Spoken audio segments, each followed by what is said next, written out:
Kita berdoa sekali lagi sebelum kita masuk dalam acara firman. Bapa di surga, terima kasih bahwa dalam kebaktian ini kami kembali mendapatkan kesempatan dan kebebasan untuk membaca, mendengar, mempelajari, merenungkan sebagian dari firman Tuhan. Dan kami mohon kau membimbing kami di dalam acara firman ini, baik dalam menyampaikan maupun dalam penerimaan. Tolong hamba benar menyampaikan, berikan hamba ini kekuatan, jasmani, pikiran, konsentrasi, suara, dan pengurapan dan apapun yang dia butuhkan, sehingga semua yang dia sampaikan betul-betul datang dari Tuhan sendiri, dan semua bisa sampaikan dengan baik, dengan benar, dan dengan sejelas-jelasnya. Lengkapi bungkus kiranya firman-Mu dan juga Injil-Mu dengan kuasa dan pekerjaan Roh-Mu, karena tanpa itu kami tahu semua akan sia-sia. Dan tolong kami semua dalam mendengar, Tuhan berikan kami hati yang terbuka, kesegaran, konsentrasi, terang. Dan setelah kami mengerti, berikan kami ketundukan. Yang belum percaya bahwa Yesus adalah Allah, biarlah bisa percaya, yang sudah percaya diteguhkan. Dan biarlah kami semua bisa menggunakan bahan ini untuk memberitakan Injil kepada orang-orang yang belum mempercayai Yesus sebagai Allah dalam arti kata yang setinggi-tingginya. Kami juga sadar setan pasti bekerja, kuatkan kami secara khusus di dalam acara firman, supaya apapun yang setan lakukan, firman tetap bisa disampaikan dan diterima dengan sebaik-baiknya untuk kemuliaan nama Tuhan. Terima kasih Bapa, dalam nama Yesus kami berdoa. Amin.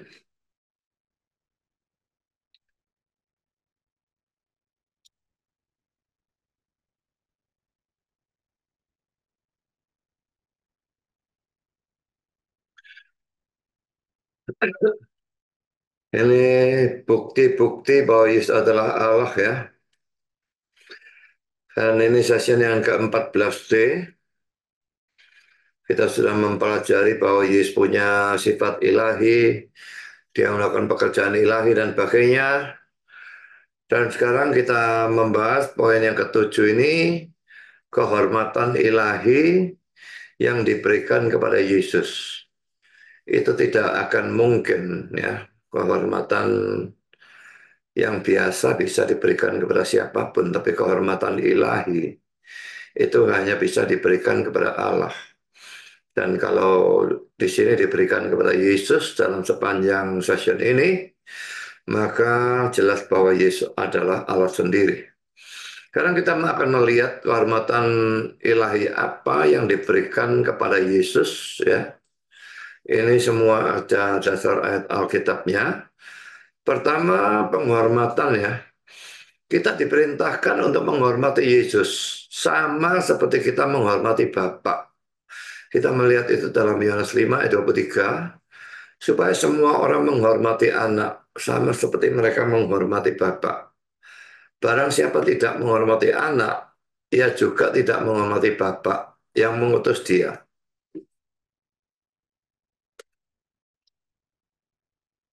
Jadi hormat kepada anak itu harus sama seperti kita hormat kepada Bapa. Dan ini tidak cocok dengan kelompok-kelompok tertentu yang mengatakan bahwa mereka menghormati Yesus atau Nabi Isa. Jadi misalnya Muslim yang sejati pasti dia menghormati Nabi Isa karena itu Nabi dalam agamanya. Tapi apakah sama dia menghormati Nabi Isa dengan Allahnya? Itu tidak mungkin. Demikian juga seperti Unitarian, Saksi Yehova, mereka pasti menghormati Yesus. Tapi menghormati sebagai apa? Sebagai Allah kecil, sebagai malaikat Mikael, dan segala macam omong kosong yang lain. Mereka tidak menghormati Yesus sama seperti mereka menghormati Bapa. Dan itu jelas bertentangan dengan ayat ini. Karena ayat ini mengatakan harus menghormati anak sama seperti menghormati bapak.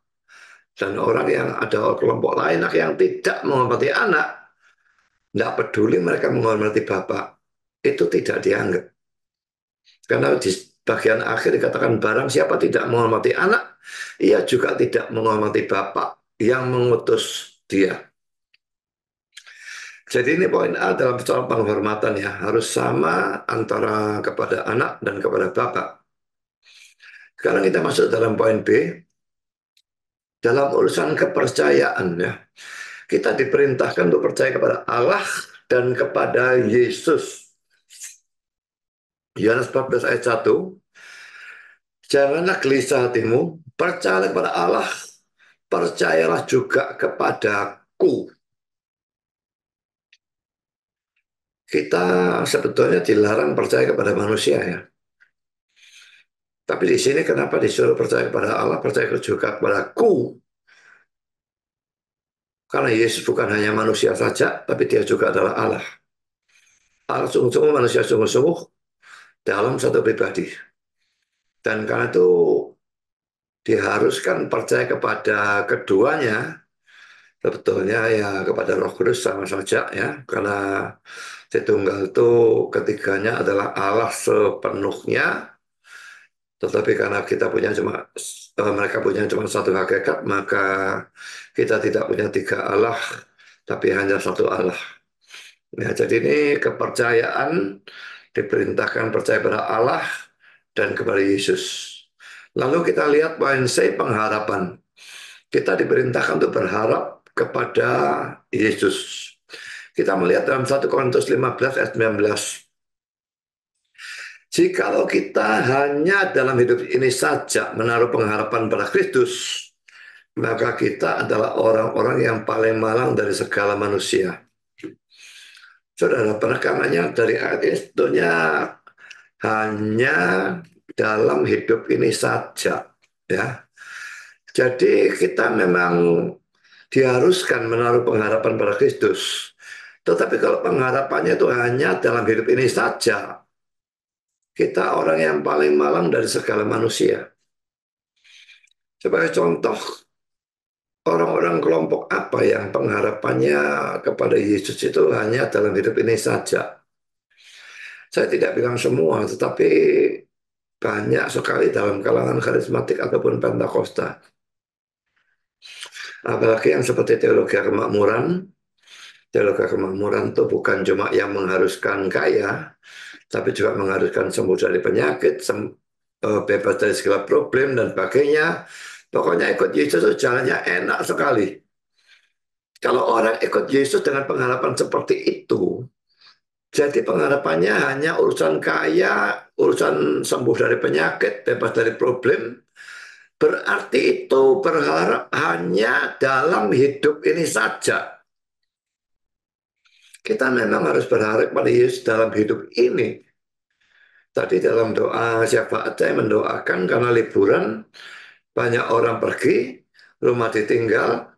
Saya mendoakan rumah-rumah harta benda yang ditinggalkan. Saya mendoakan orang-orang yang dalam perjalanan.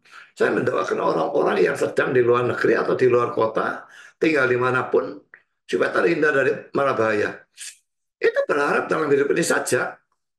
Berharap dalam hidup ini, tapi bukan hanya dalam hidup ini saja. Terutama yang lebih penting dan yang nomor satu, kita tuh berharap kepada Kristus itu untuk hidup yang akan datang.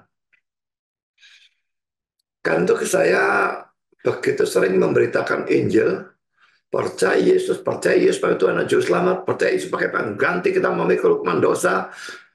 Kita yang berdosa, seharusnya kita yang dihukum, tapi Yesus memikulnya untuk kita. Karena kalau kita percaya, kita dijamin masuk surga, dosa diampuni, dan sebagainya. Jadi dalam gabungan pengajaran itu, saya bukan termasuk orang yang mengajarkan untuk percaya atau menaruh pengharapan pada Kristus hanya dalam hidup ini. terutama hidup yang akan datang. Hidup ini juga, ya, tetap kita berharap pada Dia. Karena kita begitu tergantung pada Dia.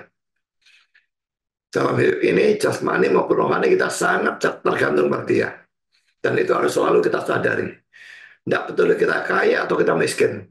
Tidak peduli kita pangkatnya rendah, pangkatnya tinggi, rakyat jelata, atau gede. Kita semua tergantung sepenuhnya kepada Dia. Jadi saudara, berharap kepada Dia dalam hidup ini juga. Tapi lebih di atas segala-galanya berharap kepada Kristus untuk hidup yang akan datang. Dan kata pengharapan ini bukan pengharapan dalam arti biasa yang kita gunakan sehari-hari ya. Ini kata ini akan digunakan secara berbeda artinya. Kalau Alkitab menggunakannya khususnya dalam ayat-ayat yang model seperti ini bukan suatu pengharapan yang bisa terjadi, bisa tidak. Tapi pengharapan yang pasti. Saudara, saya ingin saudara introspeksi. Apakah hidup yang akan datang itu saudara berharap kepada Kristus dan punya pengharapan yang pasti bahwa kapanpun saudara mati, saudara masuk surga? Sekarang mari kita lanjutkan dengan membandingkan dengan ayat di bawah ini ya. Roma 15 ayat 12. Dan selanjutnya kata Yesaya, taruh dari pangkal Isai akan terbit dan ia akan bangkit untuk memerintah bangsa-bangsa. Dan kepadanya lah bangsa-bangsa akan menaruh harapan.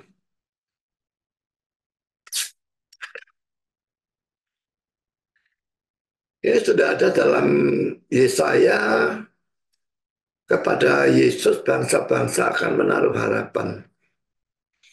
Jadi orang-orang Muslim yang berkata bahwa Taurat itu atau Perjanjian Lama itu yang disebut tanah itu hanya untuk orang-orang Israel atau orang-orang Yahudi, itu bertindak secara sangat konyol ya.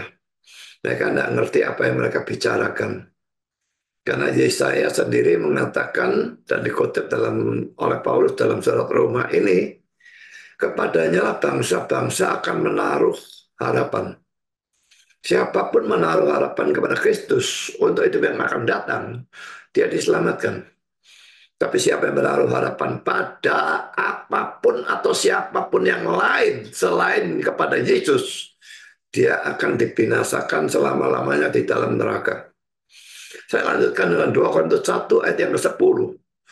Dari kematian yang begitu ngeri, ia telah dan akan menyelamatkan kami. Saya kira kematian ini kematian biasa ya, kematian jasmani ya. Kepadanya kami menaruh pengharapan kami bahwa ia akan menyelamatkan kami lagi. Jadi dalam pelayanannya Paulus ini banyak mengalami penderitaan karena dilempari batu dan sebagainya, segala macam penderitaan. Dan dia telah dan akan menyelamatkan kami dari kematian begitu ngeri. Karena sudah pernah menyelamatkan berkali-kali, maka kepadanya kami menaruh pengharapan kami bahwa ia akan menyelamatkan kami lagi. Memang pasti ada saatnya Yesus tidak menyelamatkan. Pada waktu Paulus memang mati syahid, yaitu saatnya dia mati, maka Tuhan tidak menyelamatkan. Kalau terus diselamatkan dari kematian, ya tidak masuk surga. Tapi pada saat belum waktunya mati, dari bencana apapun Tuhan itu bisa dan mampu dan mau menyelamatkan berkali-kali sampai pada saat dia memang waktunya mati. Kalau memang waktunya mati tentu saja tidak diselamatkan. Dan itu sebetulnya sesuatu berkat karena dengan tidak diselamatkan dari kematian pada saat itu, kita pindah dari dunia ini ke surga. Saya lanjutkan dengan Kolose 1 ayat yang ke-27. Kepada mereka Allah mau memberitahukan betapa kaya dan mulianya rahasia itu di antara bangsa-bangsa lain. Yaitu Kristus ada di tengah-tengah kamu. Kristus yang adalah pengharapan akan kemuliaan. Laki-laki saudara di antara bangsa-bangsa lainnya. Bukan hanya bangsa Israel atau Yahudi, Tapi bangsa-bangsa lain, kita mau Chinese, mau Jawa, mau Indonesia, mau apapun, bangsa apapun, itu Kristus itu adalah pengharapan akan kemuliaan. Kemuliaan di surga nanti. Kalau saudara tidak berharap pada Kristus untuk kemuliaan di surga nanti, saudara tidak akan mendapatkan kemuliaan di surga. Dan kalau tidak mendapat kemuliaan di surga, itu berarti saudara masuk neraka selama-lamanya dan mendapatkan kebinasaan kekal. Lalu 1 Timotius 1 ayat 1, dari Paulus, Rasul Yesus Kristus, Kristus Yesus menurut perintah Allah, Juru Selamat kita, dan Kristus Yesus, dasar pengharapan kita. Ini disebut dasar pengharapan kita. Saya tidak tahu terjemahnya benar atau tidak, coba saya cek ya. 1 Timotius 1 ayat 1.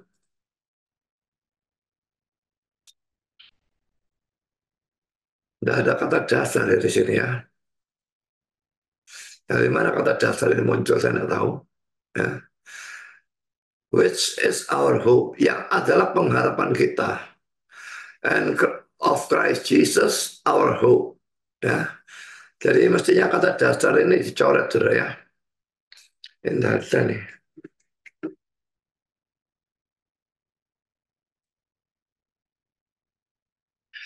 Sekarang saya lanjutkan saudara.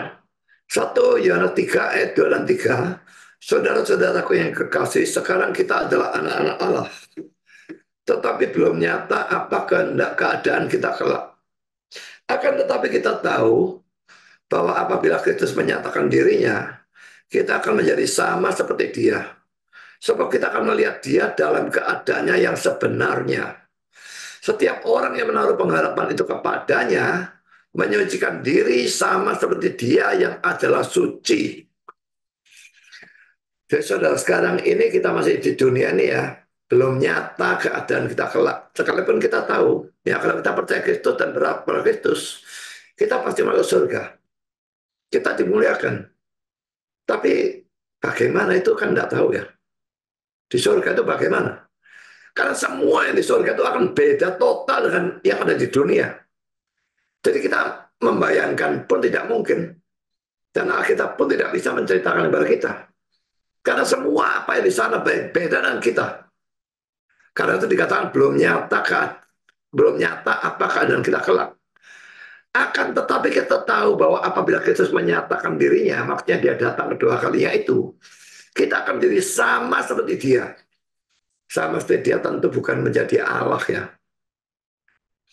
Mungkin tubuhnya tubuh kemuliaan, mungkin dalam hal tertentu, tapi bukan kita itu menjadi Allah. Kita manusia dan tetap akan manusia. Bagaimanapun dimuliakan, tubuh kebangkitan, tubuh kemuliaan, tetap kita adalah manusia. Tapi selanjutnya sebab kita akan melihat dia dalam keadaannya yang sebenarnya. Sekarang kita tidak bisa melihat dia ya. Bahkan orang-orang yang hidup pada saat Yesus ada dalam dunia hanya melihat manusia Yesusnya. Tapi keilahian tidak bisa terlihat. Selama beberapa waktu di dalam TikTok itu kami berdebat tentang kalau sudah masuk surga itu kita melihat apa atau melihat siapa. Sebagian orang berkata cuma melihat Yesus sebagai manusia. Tapi saya berdasarkan ayat ini dan juga 1 Korintus pasal 13 ayat 12. Saya bisa baca sendiri ya. 1 Korintus 13 ayat 12. Mirip dengan yang di sini bunyinya. Dari kata-kata sebab kita akan melihat dia dalam keadaan yang sebenarnya, menurut saya bukan melihat manusia Yesus saja. Tapi keilahian pun kita akan lihat. Kalau sekarang kita tidak bisa melihat keilahiannya. Musa mau melihat kemuliaan Tuhan, Tuhan bilang kalau kamu lihat aku, kamu mati. Diperlihatkan hanya sebagian saja.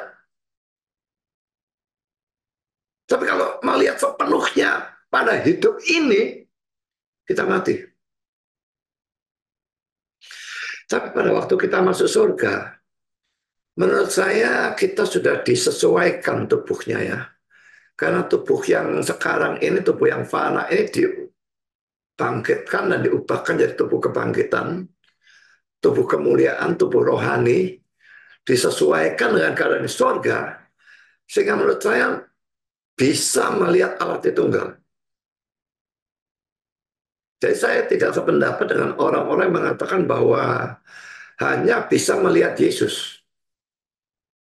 Ya mereka juga punya ayat dasar, tapi saya kok berpendapat ayat dasar saya sekalipun cuma dua ini dan 1 Korintus 13 ayat 12 itu jauh lebih kuat. Saya juga katakan kalau misalnya kita cuma melihat Yesus sebagai manusia yang dimuliakan, lalu apa bedanya kalau bagi murid-murid yang ketemu Yesus setelah dia bangkit? Mereka sudah melihat Yesus dengan tubuh kebangkitan. Kalau di sorga tetap seperti itu, lalu apa bedanya bagi mereka melihat Yesus di dunia dan melihat Yesus di sorga? Dan ayat ini lalu berarti apa bagi mereka? Karena ayat ini mengatakan belum nyata apa keadaan kita. Kalau Rasul Yohanes mengatakan kita berarti dirinya termasuk kan. Akan tapi kita tahu apabila Kristus menyatakan dirinya, kita akan menjadi sama seperti dia, sebab kita akan melihat dia dalam keadaan yang sebenarnya. Kita tidak akan mati karena satu kita tidak bisa mati kok. Sudah tubuh kebangkitan, tubuh kemuliaan tidak bisa mati. Melihat alat itu enggak, saya yakin itu bisa dilihat.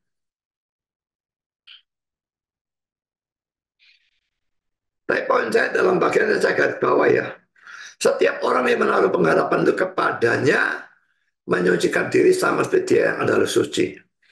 Kalau saudara memang betul-betul menaruh pengharapan kepadanya dan menaruh pengharapan secara benar, bukan untuk hidup ini saja, tapi terutama hidup yang akan datang, maka buktinya adalah hal yang di bawah ini ya. Saudara akan menyucikan diri sama seperti dia yang adalah suci. Memang kita tidak akan pernah berhasil ya. Tetapi kita akan berusaha menyucikan diri, berusaha untuk membuangi dosa, dosa aktif, dosa pasif, dosa sengaja, dosa tidak sengaja, berusaha buangi semua, dan berusaha menyucikan diri sama seperti dia yang adalah suci. Kalau saudara tidak melakukan hal ini, saudara tidak termasuk orang yang menaruh pengharapan itu kepada dia. Jadi coba pikirkan, apakah saudara membuktikan bahwa saudara menaruh pengharapan kepada dia? Sekarang saudara, setelah kita melihat begitu banyak ayat ya, 1, 2, 3, 4, 5, 6. Ya, 6 teks ya. Bahwa kita harus berharap kepada Kristus. Padahal saudara, firman Tuhan juga berkata bahwa kita tidak boleh berharap kepada manusia. Mari kita lihat ayatnya ya.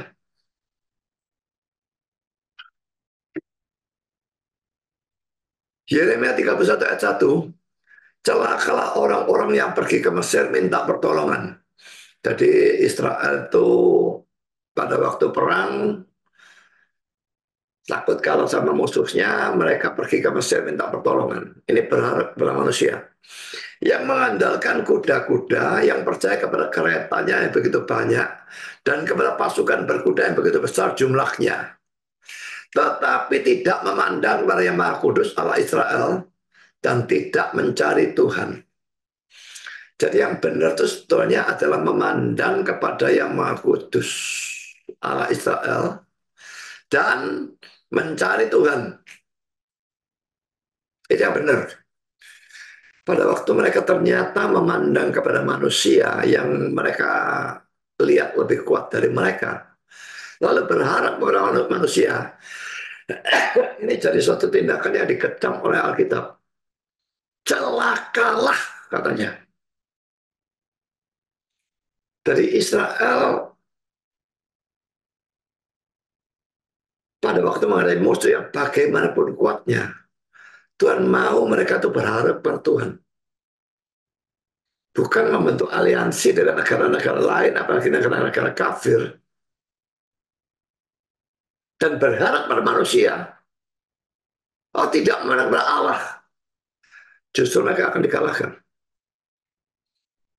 Tapi kalau mereka Dengan setia memandang kepada Allah, berharap hanya pada Dia.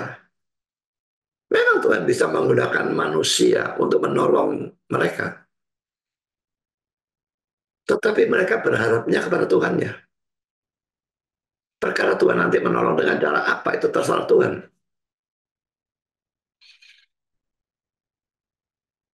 Jadi kalau di sini dikatakan celakalah orang yang berharap kepada manusia. Mengapa dalam ayat di atas kita disuruh berharap pada Yesus? Berarti Yesus bukan hanya manusia. Dia adalah sungguh-sungguh Allah dan sungguh-sungguh manusia dalam satu pribadi. Maka kepada Dia kita bukan hanya boleh, tapi kita harus berharap. Ayat lainnya mengecam juga pengharapan kepada manusia. Yeremia 17 ayat 5 sampai 8. Bagilah firman Tuhan, yang lebih keras lagi ya. Kalau tadi celaka, sekarang terkutuklah. Orang yang mengandalkan manusia, yang mengandalkan kekuatannya sendiri. Sendiri ini kan juga manusia. Jadi mengandalkan diri sendiri itu juga dikutuk ya. Orang seringkali membandingkan orang yang pede dan orang yang minder. Dan selalu mengatakan yang pede lebih bagus daripada yang minder. Sebetulnya dua-duanya salah. Yang minder tidak beriman, yang percaya dirinya juga tidak beriman. Dia beriman pada dirinya sendiri. Dan ini terkutuk. Beriman harus dan boleh dan harus, tapi berimannya kepada Tuhan. Jangan kepada manusia, jangan pada diri sendiri. Dan yang hatinya menjauh daripada Tuhan. Jadi bukan cuma mengandalkan diri sendiri atau mengandalkan orang lain. Dan itu memang selalu terjadi ya. Kalau kita mengandalkan orang, apakah itu diri sendiri atau orang lain, kita akan menjauh dari Tuhan. Tapi kalau kita mengandalkan Tuhan, kita akan mendekat kepada Dia. Saya lanjutkan, ia akan seperti semak bulus di padang belantara. Ia tidak akan mengalami datangnya keadaan baik. Ia akan tinggal di tanah angus, di padang gurun, di negeri padang asin yang tidak berpenduduk. Diberkatilah orang yang mengandalkan Tuhan, yang menaruh harapannya pada Tuhan. Ia akan seperti pohon yang ditanam di tepi air, yang merambatkan akar-akarnya ke tepi batang air, dan yang tidak mengalami datangnya panas terik, yang daunnya tetap hijau, yang tidak khawatir dalam tahun kering, dan yang tidak berhenti menghasilkan buah. Jadi yang mengandalkan manusia itu bukan cuma dikutuk, tapi diberikan penggambaran dalam ayat 6 ini. Sedangkan yang mengandalkan Tuhan dikatakan diberkatilah, dan juga digambarkan seperti dalam ayat 8 ini. Saya pikirkan saudara, dalam problem yang saudara hadapi, penderitaan yang saudara hadapi, bencana yang saudara hadapi, saudara mengandalkan siapa? Manusia lain, diri sendiri, atau Tuhan?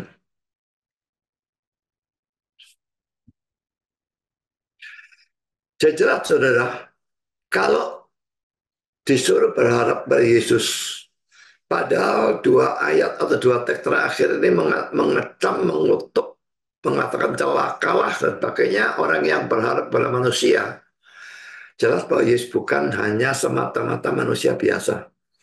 Dia memang sungguh-sungguh manusia, tetapi dia juga adalah sungguh-sungguh Allah. 100% manusia, 100% Allah dalam satu pribadi.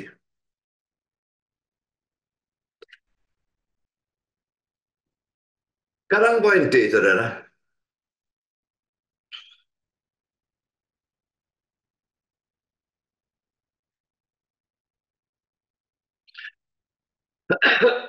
Jadi ini penghormatan yang keempat ya, penghormatan ilahi, yaitu Yesus itu disejajarkan dengan pribadi-pribadi lain dari Allah Tritunggal, yaitu Bapa dan Roh Kudus. So, dalam perjanjian baru, kita melihat ketiga pribadi Allah itu disebut dalam satu bagian kitab suci. Satu bagian itu bukan satu ayat, ya. Dan ingat ya, manuskrip itu tidak ada ayat maupun pasal. Tapi dalam satu teks kiri saja ya, pokoknya berdekatan begini. Ketiga pribadi disebut dalam satu bagian kitab suci. Saya akan berikan seadanya ayat ya, di mana tiga pribadi itu muncul bersama-sama ya. Pertama Matius 3, 16, 17. Sesudah dibaptis, Yesus, ini pribadi kedua ya, segera keluar dari air dan pada waktu itu juga langit terbuka dan ia melihat roh Allah, Roh Kudus, ini pribadi yang ketiga, seperti burung merpati turun ke atasnya. Lalu terdengar suara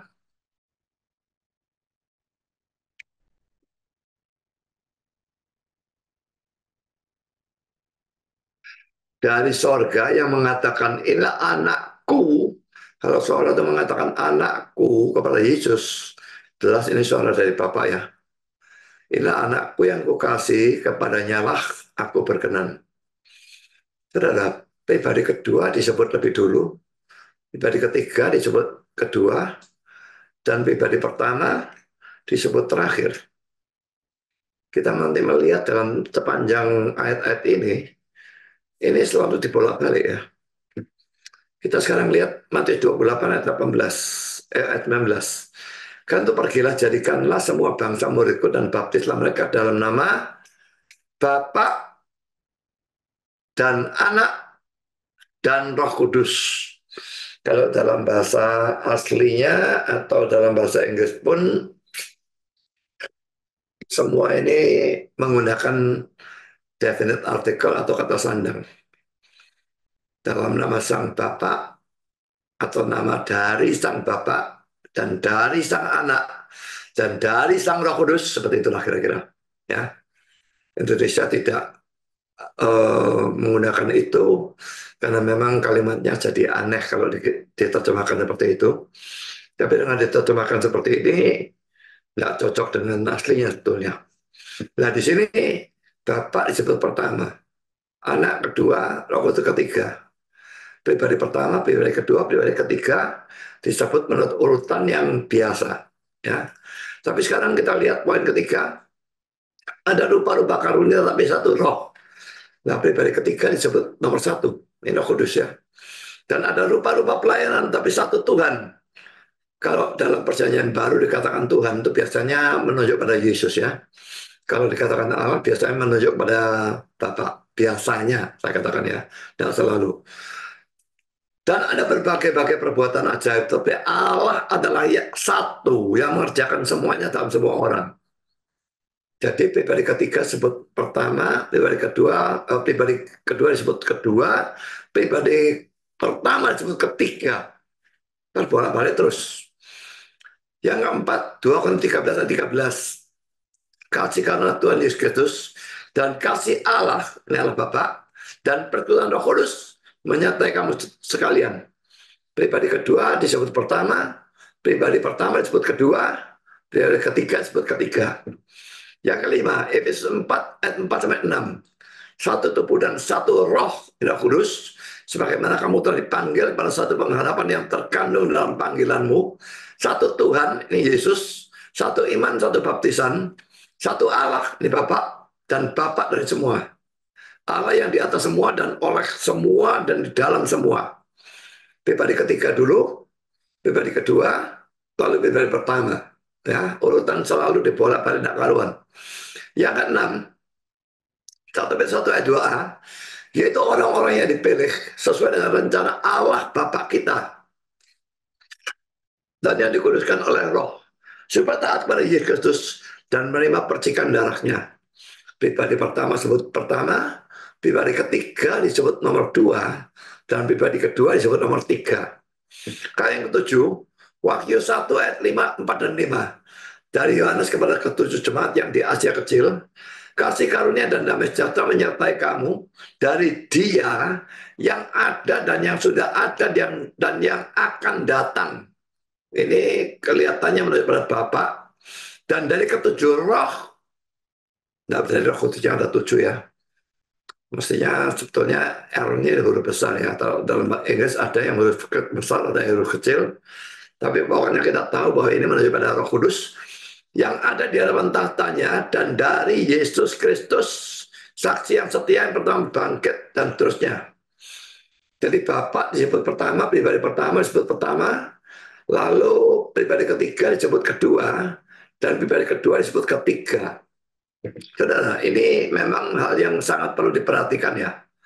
Jadi bukan hanya bahwa tiga pribadi muncul bersama-sama dalam satu bagian, tetapi yang perlu diperhatikan bahwa urut-urutannya tidak selalu Bapa sebagai yang pertama, Anak atau Yesus sebagai yang kedua, dan Roh Kudus sebagai yang ketiga. Urut-urutan dibolak-balik, dan ini menunjukkan kesetaraan mereka. Supaya orang tidak menganggap bahwa Bapak itu yang paling hebat, Anak itu paling hebat kedua, dan Roh Kudus itu paling kurang hebat. Supaya tidak menganggap seperti itu, maka ayat itu sengaja memang memutar-mutar urut-urutannya. Jadi mereka ini setara dalam sifat-sifatnya, dalam kemahakuasaannya, maha taunya, kekekalannya, dan sebagainya, dan sebagainya. Semuanya setara. Dan untuk menunjukkan itu, maka urut-urutannya itu dibolak-balik. Seandainya Bapak terus ditaruh yang pertama, Anak terus taruh kedua, Roh Kudus terus taruh ketiga, maka itu sangat mengkhawatirkan. Orang akan memikirkan Bapak itu yang paling hebat dan Roh Kudus itu paling tidak hebat. Kalau Bapak memang lebih tinggi dari Anak, maka dalam mustahil bahwa Yesus kadang-kadang itu lebih dulu dari Bapak. Dan kalau Roh Kudus hanya sekedar merupakan tenaga aktif Allah sebagaimana yang dipercaya oleh saksi Yehova, maka juga merupakan sesuatu yang mustahil bahwa tenaga aktif Allah itu lebih dulu dari Allahnya sendiri. Jadi ayat-ayat ini sebetulnya membuktikan tiga-tiganya Allah dan tiga-tiganya setara. Untuk ini saudara, ada komentar atau serangan dari saksi Yehova dalam buku Haruskah Anda Percaya Pada Tritunggal. Saya berikan dua kutipan ya, sama-sama dalam ayat 23, pada halaman 23. Apakah ayat-ayat ini menyatakan bahwa Allah, Kristus, dan Roh Kudus membentuk suatu keilahan Tritunggal? Bahwa ketiganya sama dalam bentuk kekuasaan dan kekekalan? Tidak, tidak demikian. Sama hanya menyebutkan tiga orang, seperti Amir, Budi, dan Bambang. Tidak berarti bahwa mereka tiga dalam satu. Lalu kata-kata yang kedua, ketika Yesus dibaptis, Allah, Yesus, dan Roh Kudus juga disebutkan dalam konteks yang sama. Yesus melihat roh Allah seperti burung merpati turun ke atasnya, Matius 3:16. Tetapi ini tidak berarti bahwa ketiganya adalah satu. Lalu mereka memberikan contoh dari kitab suci ya. Abraham, Ishak, dan Yakub banyak kali disebutkan bersama-sama. Tetapi hal itu tidak membuat mereka menjadi satu. Petrus, Yakobus, dan Yohanes, ini tiga murid yang paling dekat dengan Yesus ya, disebutkan bersama-sama, itu juga banyak kali. Tapi itu tidak membuat mereka menjadi satu juga. Dan dalam buku mereka yang lain, mereka juga mengatakan, dalam buku Pertukar Pikiran, mengenai ayat Alkitab ya, bandingkan 1 Timotius 5 ayat 21, yang menyebut Allah, Kristus, dan malaikat-malaikat bersama-sama. Ini ayatnya ya. Di hadapan Allah dan Kristus Yesus dan malaikat-malaikat pilihannya. Kupesankan dengan sungguh kepadamu, camkan, dan terusnya. Lah maksudnya apa mereka menunjukkan ayat ini saudara? Maksudnya ini kan Allah, Kristus, dan malaikat-malaikat disebut bersama-sama. Tapi ini kan tidak menunjukkan bahwa mereka itu setara ataupun satu. Juga Abraham, Ishak, dan Yakub tidak menunjukkan bahwa mereka setara dan satu. Petrus, Yakobus, Yohanes tidak menunjukkan mereka setara dan satu. Jadi mereka memberikan banyak contoh dari Alkitab.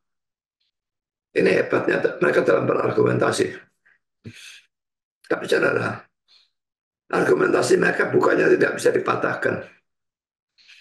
Tentu saja bisa. Saya berikan bantahan atau tanggapan terhadap omongan konyol dari para saksi Yehova ini. Kita bisa menjawab serangan dengan berkata, memang, ya pertama memang harus diakui ya, Adanya tiga nama yang disebutkan bersama-sama tidak membuktikan, tidak selalu membuktikan bahwa mereka itu satu. Bahkan tidak selalu membuktikan atau menunjukkan bahwa mereka setingkat. Apakah tiga orang yang disebutkan bersama-sama itu setingkat atau setara dan merupakan satu kesatuan atau tidak? Itu tergantung dari konteksnya. Dan karena itu harus dipertanyakan. Dalam situasi dan keadaan apa ketika pribadi disebutkan bersama-sama? Misalnya ya, Presiden Jokowi berbicara dengan si A dan si B. Maka belum tentu si A dan si B juga adalah presiden. Bisa. Kalau sedang ke luar negeri, lalu tiga orang berbicara, presidennya Indonesia, presidennya China, dan presidennya Amerika Serikat, bicara bersama, bisa, bisa saja. Tapi belum tentu kan. Kalau di Indonesia, Jokowi bicara sama Menteri Pertahanan, berbicara sama Menteri Luar Negeri, loh, tiga ini tidak, satu dan tiga tidak setingkat ya. Apalagi satu, tentu saja tidak. Tapi dalam kasus-kasus tertentu, tiga nama yang diletakkan berjajar itu bisa menunjukkan bahwa mereka setingkat. Misalnya kalau dikatakan ada konferensi tingkat tinggi tiga negara, maka kalau negara yang satu mengirimkan kepala negara, maka pasti kedua negara yang lain juga demikian. Kalau negara yang satu mengirimkan menteri luar negeri, maka pasti kedua negara yang lain juga demikian. Sangat tidak masuk akal ada konferensi tingkat tinggi tiga negara, China, US, dan Amerika. China kirimkan presiden, US kirimkan menteri luar negeri, Indonesia kirimkan lurah. Itu kegilaan, saudara. Makanya mesti dilihat konteksnya. Apakah setara atau tidak? Konteksnya itu dalam konteks yang bagaimana? Nah, dalam ayat-ayat yang dibahas di atas, sekalipun tidak semua, tetapi ada ayat-ayat yang menyebutkan Bapa, Anak, dan Roh Kudus itu dalam konteks yang sakral. Keramat gitu ya, atau kudus gitu ya. Seperti formula baptisan di dalam Matius 28:19. Berkat kepada gereja Korintus dalam 2 Korintus 13. Baptisan Yesus dalam Matius 3, 16, 17, dan sebagainya. Karena itu ayat-ayat itu bisa dipakai sebagai dasar untuk menunjukkan bahwa Bapa, Anak, dan Roh Kudus itu setingkat atau setara. Kalau ketiga nama itu tidak setingkat, ini sama mustahilnya seperti yang tadi saya katakan ya. Konferensi tingkat tinggi, Amerika kirim presiden, China kirim presiden atau menteri, Indonesia kirim lurah. Ini gila, saudara.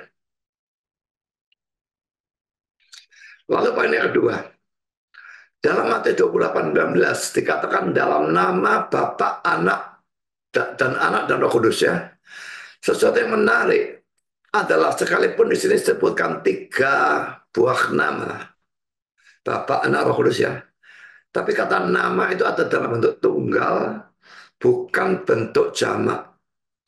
Dalam bahasa Inggris diterjemahkan name, bentuk tunggal, bukan names.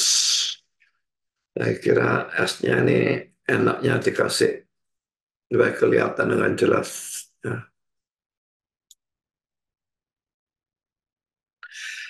Karena itu ayat ini bukan hanya menunjukkan bahwa ketika pribadi setingkat atau setara, tapi juga menunjukkan bahwa ketika pribadi itu adalah satu.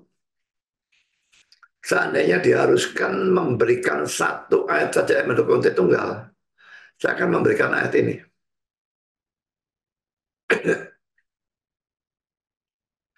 Kita melihat ya, Matius 28:19.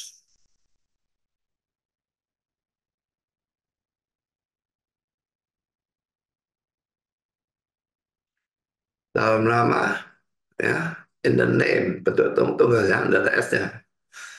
In the name, name semua ya.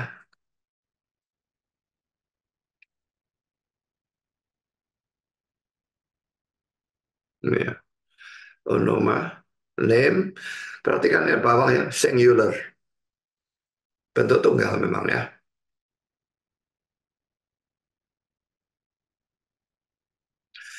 Saya mengutip kata-kata Benjamin B. Warfield yang mengatakan demikian. Ia memerintahkan mereka untuk membaptiskan petobat-petobat mereka dalam nama dari Sang Bapa dan dari Sang Anak dan dari Sang Roh Kudus. Ya, ini kalau memang saya terjemahkan huruf tiak ya, karena di sini memang in the name of the Father and of the Son and of the Holy Ghost. Ada the, of the, ya. Jadi dalam nama dari Sang Bapa dan dari Sang Anak dan dari Sang Roh Kudus itu penerjemahan yang hurufiah ya. Bentuk yang tepat dari formula baptisan ini harus diperhatikan dengan teliti. Dan orang-orang bodoh yang mengatakan baptis dalam nama Yesus Kristus dalam Kisah Rasul itu bukan formula baptisan. Formula baptisan hanya ada di sini. Lebih bodoh lagi yang membaptis dalam nama Bapa, Anak-anak dan Roh Kudus, yaitu Tuhan Yesus Kristus. Tritunggal itu bukan Tuhan Yesus Kristus, itu secara teologi sudah salah, formulanya salah juga, tidak pernah ada formula seperti itu.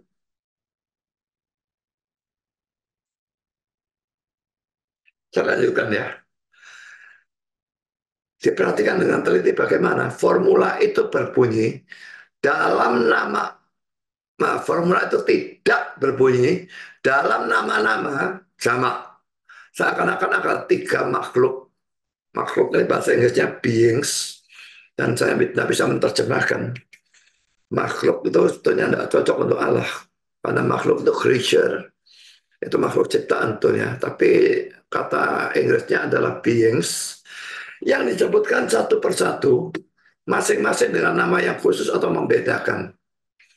Juga tidak berbunyi maksudnya, dalam nama dari Sang Bapa, Anak, dan Roh Kudus, seakan-akan hanya ada satu pribadi yang dikenal dengan tiga nama. Formula itu berbunyi dalam nama tunggal dari Sang Bapa dan dari Sang, dalam kurung kata sandang diulangi, Anak, dan dari Sang, kata sandang diulangi, Roh Kudus. Dengan hati-hati membedakan tiga pribadi, sekalipun mempersatukan mereka semua di bawah satu nama. Jadi membedakan tiga pribadi, saudara ya. Dari Sang Bapa dan dari Sang Anak dan dari Sang Roh Kudus. Jelas ada tiga pribadi. Karena itu Bapak bukan anak, anak bukan Roh Kudus, Roh Kudus bukan Bapak. Tapi kata name, betul tunggal, mereka semua itu satu. Jadi makanya kalau saya katakan tadi, kalau saya diharuskan memberikan hanya satu ayat untuk menuju pada doktrin tunggal, saya menggunakan ini. Tapi tentu saja akan lebih kuat kalau kita menggunakan banyak ayat. Karena memang sebetulnya doktrin tunggal diambil dari banyak sekali ayat. Sekarang kita masuk dalam poin yang ketiga. Kita membahas tadi berkat kepada jemaat di Korintus ya. 2 Korintus 13 ayat 13, kalau saya menggunakan kitab bahasa Inggris ayat 14 ya. Kasih karunia Tuhan Yesus Kristus dan kasih Allah dan pertujuan Roh Kudus menyertai kamu sekalian. Sekarang saya berikan komentar dari Albert Barnes tentang ayat ini.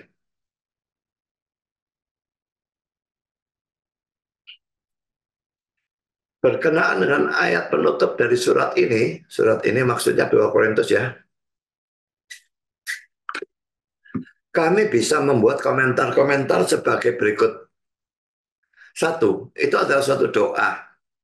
Dan jika itu adalah suatu doa yang ditujukan kepada Allah, itu juga adalah suatu doa yang ditujukan kepada Tuhan Yesus dan kepada Roh Kudus.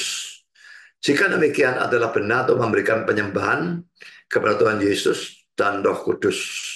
Jadi memang penyembahan dan doa itu boleh ditujukan kepada yang manapun dari pribadi-pribadi dalam Allah Tritunggal ini. Kedua, ada suatu perbedaan dalam hakikat ilahi, atau ada keberadaan dari apa yang biasanya disebut dengan istilah tiga pribadi dalam Allah? Jika tidak, mengapa mereka disebutkan dengan cara ini? Jika Tuhan Yesus bukan ilahi dan tidak setara dengan Bapa, mengapa ia disebutkan dengan cara ini? Alangkah anehnya bagi Paulus, seorang yang diilhami berdoa dalam satu helaan nafas, kasih karunia dari seorang manusia atau malaikat, dan kasih Allah menyertai kamu sekalian. Ya, kalau Yesusnya cuma disebut dianggap manusia, Roh Kudusnya dianggap malaikat, lalu Allahnya Allah betul-betul, ini sangat aneh ya. Dan jika Roh Kudus hanya semata-mata suatu pengaruh dari Allah atau suatu sifat dari Allah, alangkah anehnya berdoa supaya kasih Allah dan persekutuan dari suatu pengaruh dari Allah atau suatu sifat dari Allah menyertai mereka. Yang ketiga, Roh Kudus adalah seorang pribadi atau mempunyai kepribadian yang berbeda. Ia bukanlah suatu sifat dari Allah atau semata-mata suatu pengaruh ilahi. Bagaimana suatu doa bisa ditujukan kepada suatu sifat atau suatu pengaruh? Tetapi di sini tidak ada yang bisa lebih jelas bahwa ada kebaikan-kebaikan yang diharapkan untuk diberikan oleh Roh Kudus sebagai agen yang berakal dan sadar. Dan tidak ada yang bisa lebih jelas daripada bahwa itu adalah kebaikan-kebaikan yang dalam arti tertentu berbeda dengan kebaikan-kebaikan, berbeda dari kebaikan-kebaikan yang diberikan oleh Tuhan Yesus dan oleh Bapa. Di sini ada suatu perbedaan tertentu yang sama nyatanya dengan perbedaan antara Tuhan Yesus dan Bapa. Di sini ada kebaikan-kebaikan yang diharapkan dari Dia, berbeda dengan kebaikan-kebaikan yang diberikan oleh Bapa dan Anak. Dan karena itu di sini ada semua bukti yang dimungkinkan bahwa dalam hal tertentu ada perbedaan antara pribadi-pribadi yang bicara di sini, dan bahwa Roh Kudus adalah seorang agen yang berakal dan sadar. Poin keempat, Tuhan Yesus tidaklah lebih rendah dari Bapa. Artinya ia mempunyai kesetaraan dengan Bapa. Jika ia tidak setara, bagaimana ia bisa disebutkan seperti ia disebutkan di sini sebagai memberikan kebaikan seperti Allah? Dan khususnya mengapa ia disebutkan pertama? Akankah Paulus dalam memintakan berkat menyebut nama dari semata-mata seorang manusia atau seorang malaikat sebelum nama dari Allah yang kekal? Poin kelima, karena itu teks ini menyediakan atau memberikan suatu bukti tentang doktrin dari Tritunggal yang belum pernah dijawab dan dipercaya bahwa ini tidak bisa dijawab.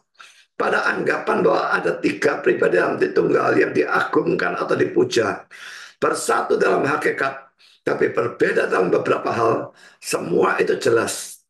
Tetapi pada anggapan bahwa Tuhan Yesus adalah semata-mata seorang manusia atau seorang penghulu malaikat, dan bahwa Roh Kudus adalah suatu sifat atau suatu pengaruh dari Allah, betapa menjadi tidak bisa dimengerti, membingungkan, dan anehnya semua ini. Bahwa Paulus dalam penutup yang khidmat dari surat ini, pada saat yang sama memintakan berkat dari semata-mata seorang makhluk ciptaan, dan dari Allah, dan dari suatu sifat, melampaui pengertian atau tidak bisa dimengerti. Tetapi bahwa ia memintakan berkat dari Dia, saya kira ini bukan melampaui pengertian, tidak bisa dimengerti, lebih cocok ya.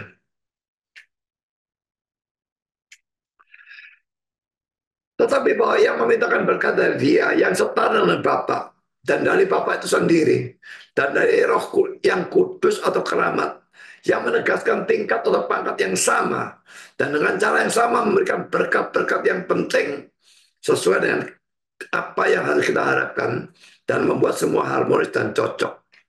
Ya, jadi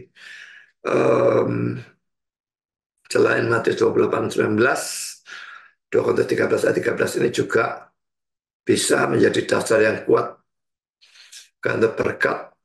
Ya, dia mengatakan sebagai suatu doa.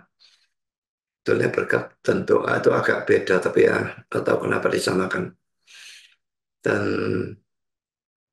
dia membuktikan bahwa kalau Yesus itu cuma manusia biasa dan Roh Kudus cuma sifat, atau seperti saksi Yehova percaya Roh Kudus cuma tenaga aktif dari Allah, maka itu jadi sangat-sangat aneh. Ya. Ayat ini baru bisa masuk akal kalau tiga-tiga itu setingkat. Betul-betul tiga-tiga pribadi itu adalah Allah semua, sepenuhnya Allah. Sekarang saya berikan komentar Charles Schwab tentang 2 Korintus 13 ayat 13. Kepribadian dan keilahian yang berbeda dari Sang Anak, Sang Bapa, dan Sang Roh Kudus. Kepada masing-masing dari siapa doa itu ditujukan, dianggap pasti. Dan karena itu teks ini merupakan suatu pengakuan yang jelas tentang doktrin dari Tritunggal, yang merupakan doktrin dasar dari kekristenan.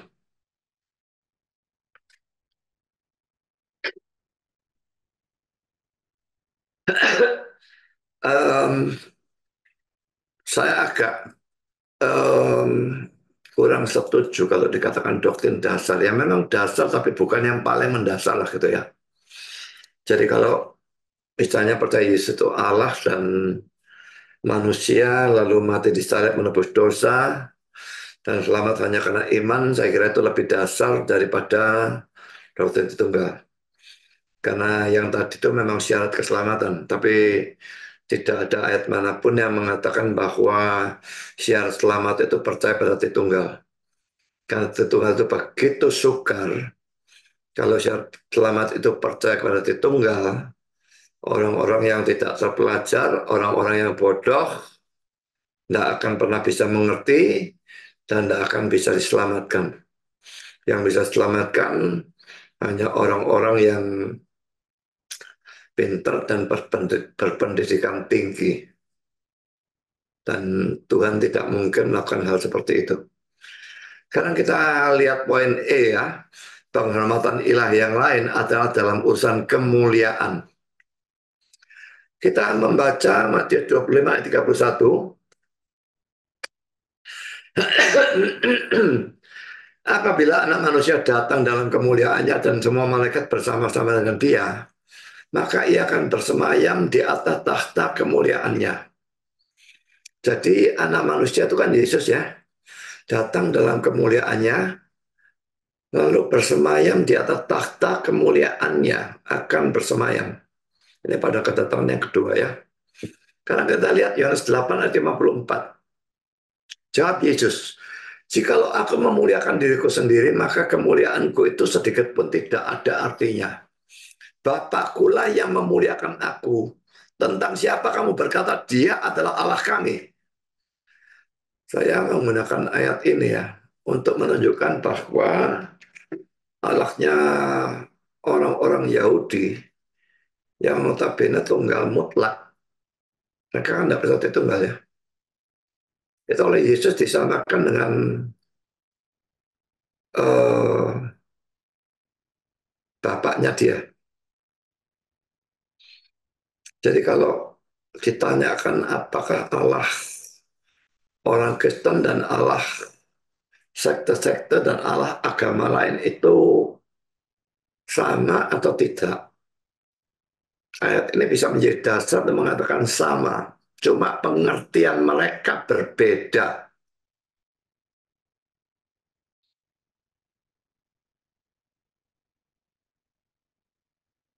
Demikian juga Yesus dan Isa sama atau tidak? Sama. Tapi lagi-lagi pengertian Muslim dan pengertian kita berbeda. Tentu saja dari sudut pandang kita berkata kita yang benar, mereka yang salah. Tapi yang dibicarakan itu sama tuh ya. Mereka mengerti pribadi yang sama ini secara salah. Demikian juga Yudaisme di sini.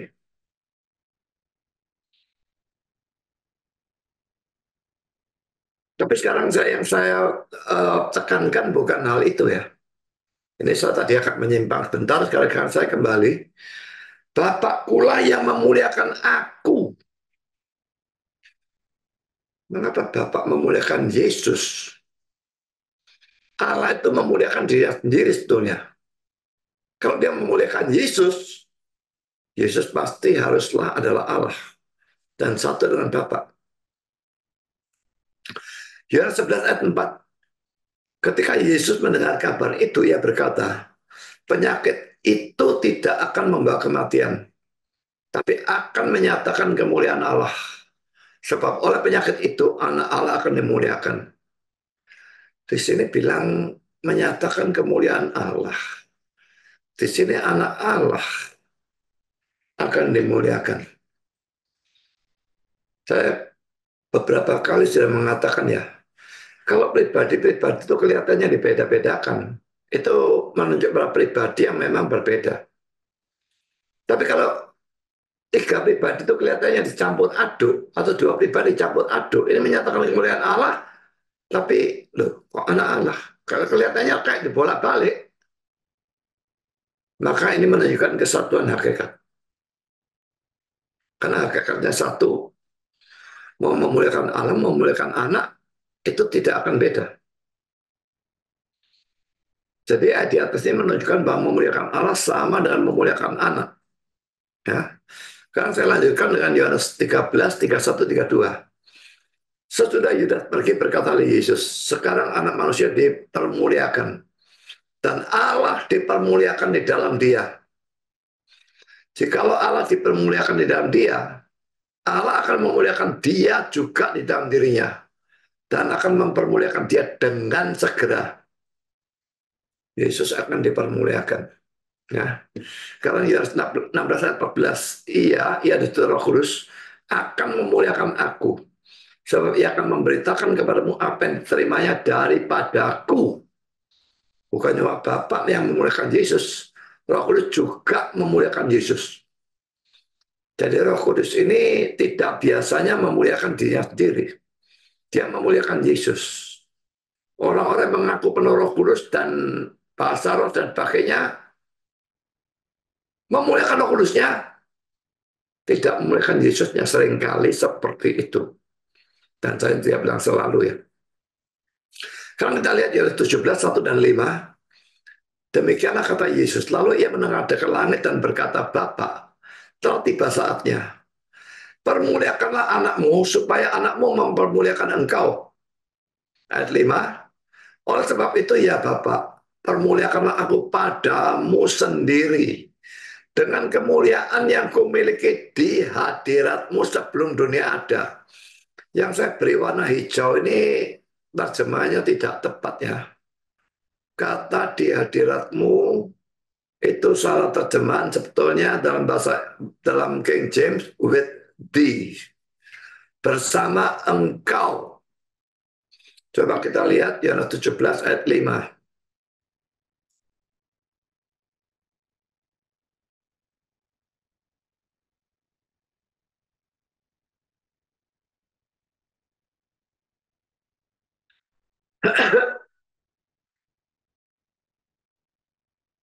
Ini dari mana di hadiratmu ini ya? Ini with thee ya. Ya. Semua with you ya, thee ini bahasa kuno ya.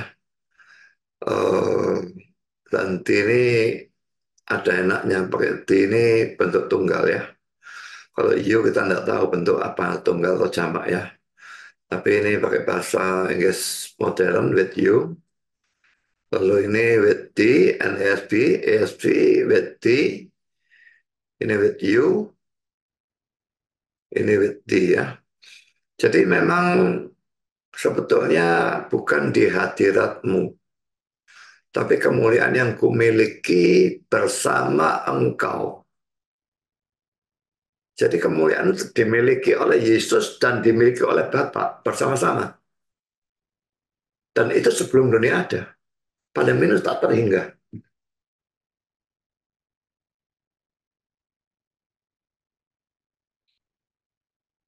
Jadi kalau kita melihat Yohanes pasal 17 ini ya, Muslim itu biasanya menggunakan ayat 3-nya ya.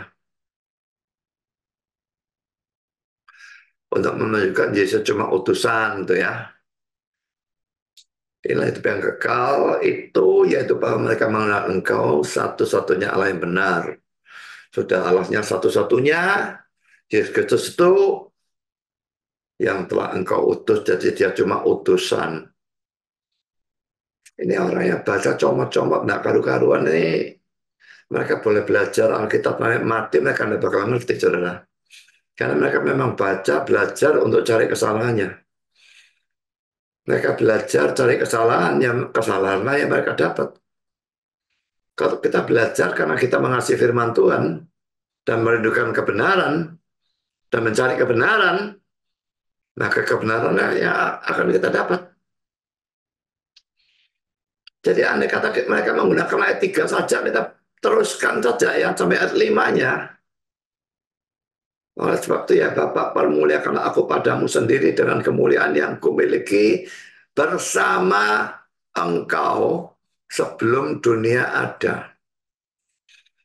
Dia memiliki kemuliaan bersama Bapak sebelum dunia ada. Kalau dia bukan Allah, lalu apa? Utusannya tidak usah terlalu dipedulikan ya. Tidak ada masalah Allah mengutus Allah. Karena nanti Bapa dan Anak mengutus Roh Kudus. Pak Roh Kudus setara juga, dan Roh Kudusnya tidak pernah jadi manusia. Yesus karena pernah menjadi manusia, lalu mereka katakan Yesus cuma manusia, cuma utusan. Dia memang manusia, tapi dia juga adalah Allah. Dan Allah itu tidak masalah bagi kita. Karena kita percaya itu enggak. Kembali kepada pembahasan kita. Kita lihat ayat yang lain, yaitu Kisah 3 ayat 13a. Allah Abraham, Ishak dan Yakub, Allah nenek moyang kita, telah memuliakan hambanya yaitu Yesus yang kamu serahkan dan tolak di depan Pilatus.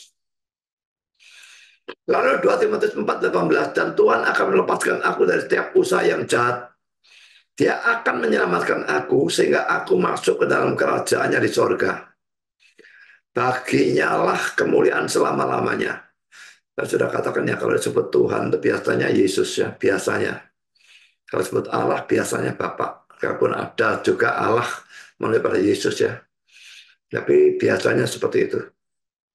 Saudara, sebagai catatan kata Tuhan ini ya, dalam 2 Timotius 4:18 ini, oleh Alkitabnya Saksi Yehua, terjemahan Dunia Baru, diterjemahkan sebagai Tuhan. Sehingga jelas menunjukkan bahwa mereka sendiri menganggap bahwa yang dibicarakan di sini adalah Yesus, bukan Bapa. Ibrani 5 ayat 5, demikian pula Kristus tidak memuliakan diri sendiri dengan menjadi imam besar, tetapi dimuliakan oleh Dia yang berfirman kepadanya, anakku engkau telah kuperanakan pada hari ini. Kristus tidak memuliakan diri sendiri, tapi dimuliakan oleh Dia, yaitu Allah. Ibrani 13 ayat 21, kiranya memperlengkapi kamu dengan segala yang baik untuk melakukan kehendaknya dan mengerjakan di dalam kita apa yang berkenan kepadanya oleh Kristus.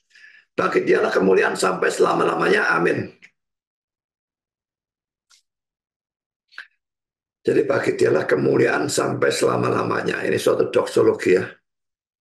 Lalu 1 Petrus 1 ayat 21, oleh Dialah kamu percaya kepada Allah yang telah membangkitkan Dia dari antara orang mati dan yang telah memuliakannya sehingga imanmu dan pengharapanmu tertuju pada Allah. 2 Petrus 1:17, kami menyaksikan bagaimana Ia, yaitu Yesus, menerima kehormatan dan kemuliaan dari Allah Bapa ketika datang kepadanya suara dari Yang Maha Mulia yang mengatakan, inilah anak yang kukasih, kepadanya lah aku berkenan. Saksi-saksi Yehova sendiri mengatakan Kristus adalah Raja dari Allah. Bukan Allah itu punya raja, Yesus rajanya, lalu Kristusnya jadi lebih tinggi. Bukan seperti itu ya. Raja yang muncul dari Allah, begitulah ya. Yang Allah tempatkan di atas tahta kekuasaannya. Itu agak aneh kata-kata mereka mengatakan begini ya. Allah tempatkan Yesus di atas tahta kekuasaannya. Kalau Yesus bukan Allah, maka pemuliaan Yesus ini dalam semua ayat di atas tadi merupakan sesuatu yang aneh, karena Yesaya 42 ayat 8 dan Yesaya 48 ayat 11 menyatakan bahwa Allah, maksudnya Allah Bapa, tidak akan memberikan kemuliaannya kepada yang lain. Mari kita lihat ayatnya ya. Yesaya 42 ayat 8, aku ini Tuhan, berbesar semua, berarti itu YHWH atau Yahweh. Itulah namaku, aku tidak akan memberikan kemuliaanku kepada yang lain, atau kemasyhuranku kepada patung. Ini masih mungkin diartikan yang lain sebagai patung ya, masih mungkin. Tapi kita punya ayat lain lagi. Yesaya 48 ayat 11, aku akan melakukannya oleh karena aku. Ya, oleh karena aku sendiri. Sebab masakan namaku yang akan dinajiskan, aku tidak akan memberikan kemuliaanku kepada yang lain.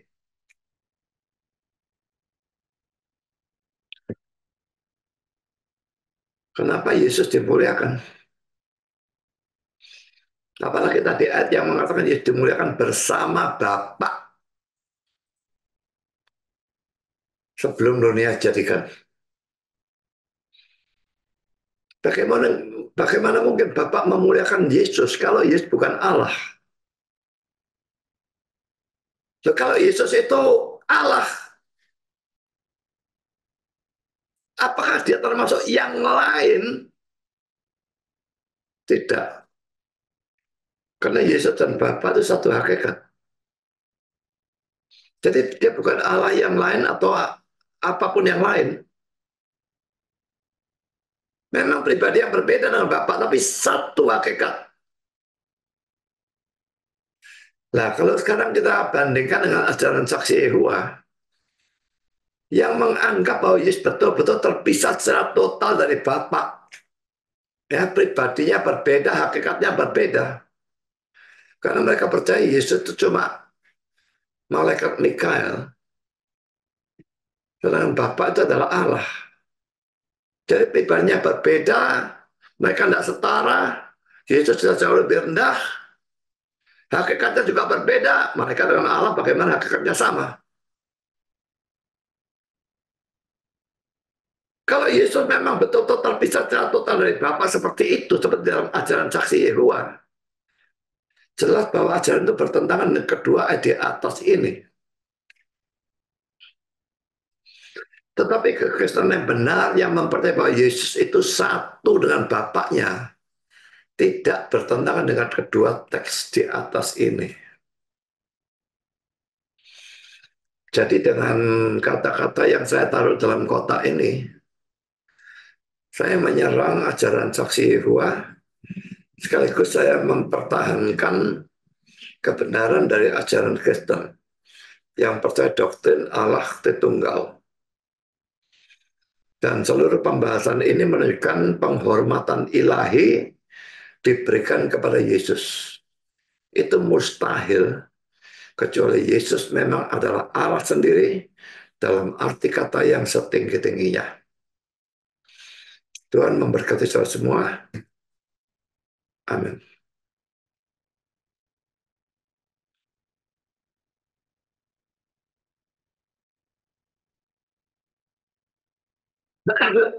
Mari kita berdoa.